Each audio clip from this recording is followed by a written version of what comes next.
Alors, pour moi, c'est à niveau d'Indiazon, c'est ce matin qui camarade Paul introduit dans la capacité commune dans de poste aujourd'hui. Rien de grave. Il y a un petit food poisoning. Et donc, il n'est pas senti bien, il peut faire pour un peu au repos. Je connais qui vient souvent, par exemple, qui participe dans le meeting du chemin grenier. Le camarade de la presse qui est là, nous trouvons pour les en forme, il fait ce discours. Malheureusement, après le repas qu'il prend hier soir, il y a des problèmes de l'estomac. Donc, ce matin, il peut faire un petit repos, rester à la maison. Et donc, évidemment, anime la conférence de presse aujourd'hui. Pour vous faire un ou deux points. D'abord, lors de la situation politique, on est content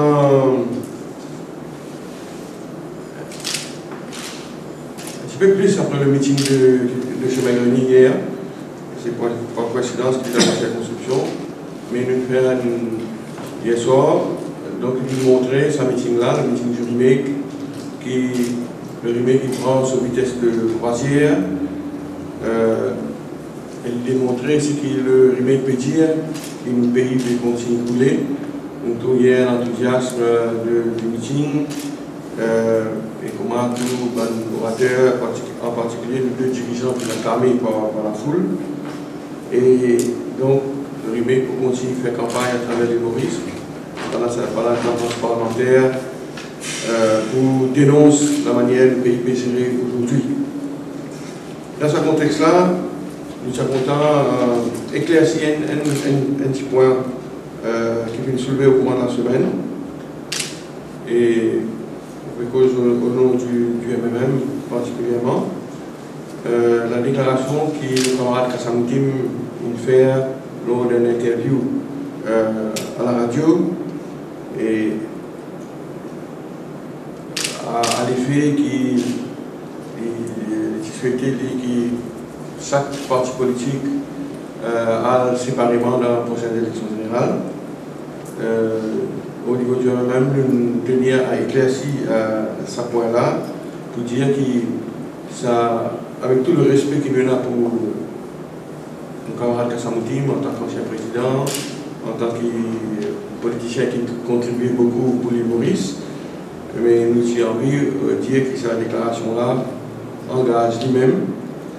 Et pour nous, au MMM, nous continuons à réclamer une bonne réforme électorale, mais il est clair pour nous aussi que nous perdons une grande victoire de l'Alliance numérique du MSM-MMM. Et il est clair qu'aujourd'hui, chaque jour qui passe, cette victoire-là à la portée de la main. Mais il est clair aussi pour nous que chaque jour qui peut passer confirme nos pessimismes quant à la volonté politique de Lamine Angoulan qu'on propose une vraie réforme électorale. Alors, donc d'une part, nous continuons réclamer une bonne réforme électorale. Nous prenons aucun doute qui nous permet une grande victoire. Mais donc, nous sommes contents d'éclaircir sa déclaration qui nous, camarade Kassamoutim, fait, qui, pour lui, ça souhaite que chaque parti politique a séparément. Pour nous, là, le remake est là. Il peut faire une des affaires support, on peut dire qu'il y a une vitesse de croisière. Et pour là, et pour nous, dans aucun doute, prochaine élection, le remake pour faire une grande victoire et pour le changement dans le temps attendu dans le pays. Deuxième point qu'il faut envie de faire, c'est justement sur l'éducation tertiaire, sur le secteur tertiaire. Aujourd'hui, après tout ce qui peut passer dans ce secteur-là, après tous les frasques de M. Petita, le ministre responsable du tertiaire, nous devons, en tant que remake, en tant que l'opposition, réclamer cette démission. Et on peut faire dit, sans aucune ambiguïté. Et nous pouvons aussi faire campagne pour que le ministre d'État n'ait plus et dans la responsabilité de ce secteur.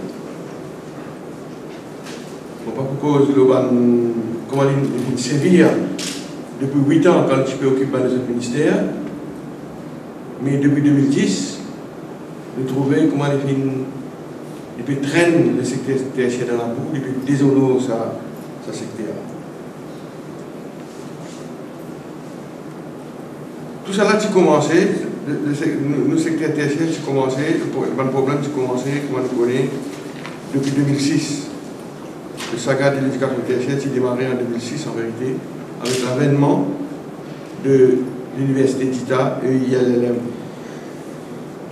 Et à l'époque, c'était la responsabilité de Tertiary Education Commission. Et la tête qui permet l'opération de sa EILLM à Maurice, alors que c'est l'institution-là, pas qui même reconnaître dans ce pays d'origine.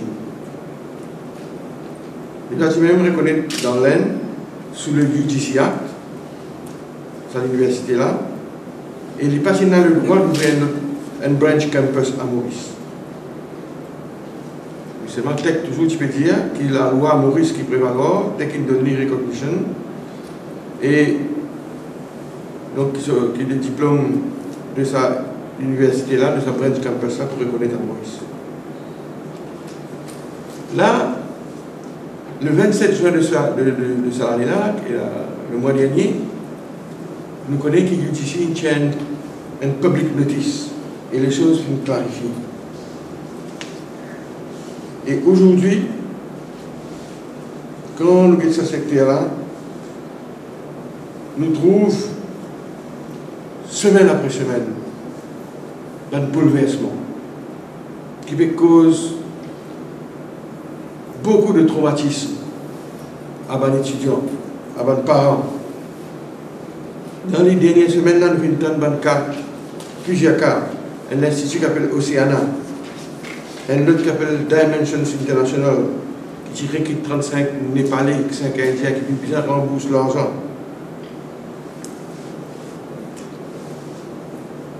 Nous avons le licenciement du vice-chancelier dans une situation très très opaque.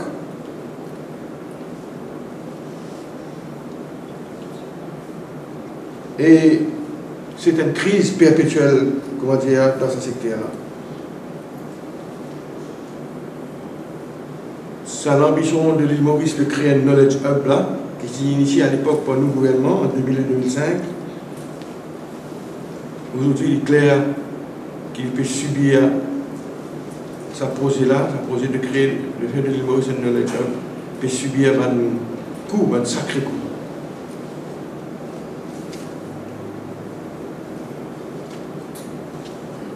Et à cause de ça, ajouter à tout ça là, ce conflit d'intérêts qui nous connaît, qui vient exister entre le ministre d'État, par cette déclaration qu'il fait dans le Parlement, qu'il y a une trustee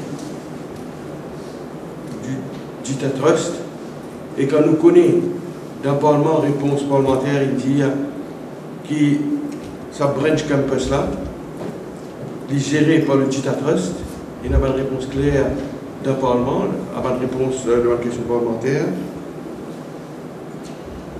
Il est évident qu'il n'y a pas de conflit d'intérêt et que le ministre d'État n'a pas de droit quand il reste le ministre en charge du secteur tertiaire. Alors aujourd'hui, nous allons dire que l'étudiant peut poursuivre ça à l'institution-là. La semaine dernière, au début de la semaine, un quotidien Tiferita de 20 élèves maintenant qui peut arrêter le cours, qui ne trouve aucun avenir avec cette école-là, avec cette institution-là. Et quand le public notice qui m'a fait faire référence, il clarifie qu'il n'est pas fini de l'UGC, la tech de l'Inde, comment dire, pas fini de donner aucune autorisation à l'université indienne d'opérer en déolène et de donner un diplôme.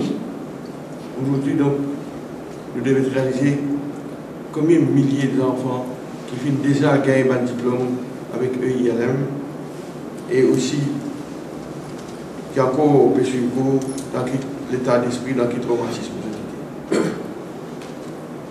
C'est pour tout cela qui sans aucune hésitation nous demandons cette émission et nous faire campagne pour lui ne plus rester comme ministre responsable du secteur tertiaire. Et il y en a tellement de nouvelles disturbing qui nous tardent dans ce secteur-là. Nous avons un par exemple. Il y a un cours en éducation physique qui est dispensé par l'Université de Maurice dans les dernières années. Et ce cours-là, il n'est pas reconnu même par le PS, par le ministère du Sport. Mais seulement, ce cours-là, son recognition vient automatique quand l'université de Dita, Wolverhampton,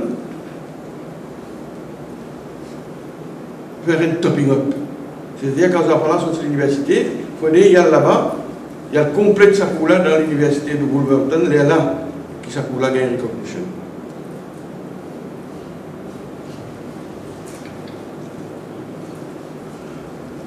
C'est très grave. Ça, l'exemple qui me fait de là, c'est très grave. Il montrait la promiscuité qui est là entre sa trust de la famille Chitala et l'éducation tertiaire en général. Et nous posons la question, en vérité,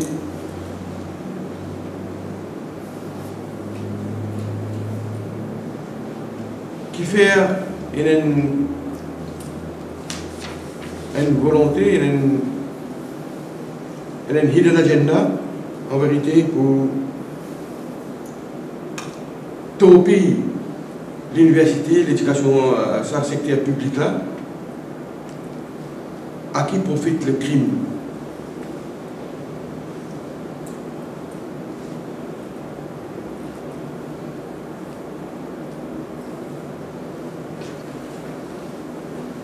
Donc nous réduire les frasques du ministre Dita maintenant qu'il est responsable du secteur tertiaire, n'est plus capable de continuer. À cause de ça, il nous faut continuer pour mettre pression le Premier ministre, Laurent Boulam, parce que c'est son responsabilité finalement. Quand il dénonce ce qui va arriver dans ce secteur-là,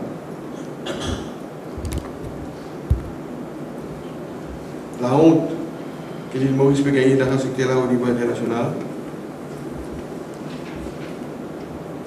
quotidiennement, tout ce qui est passé dans ce secteur-là peut se placer au niveau international.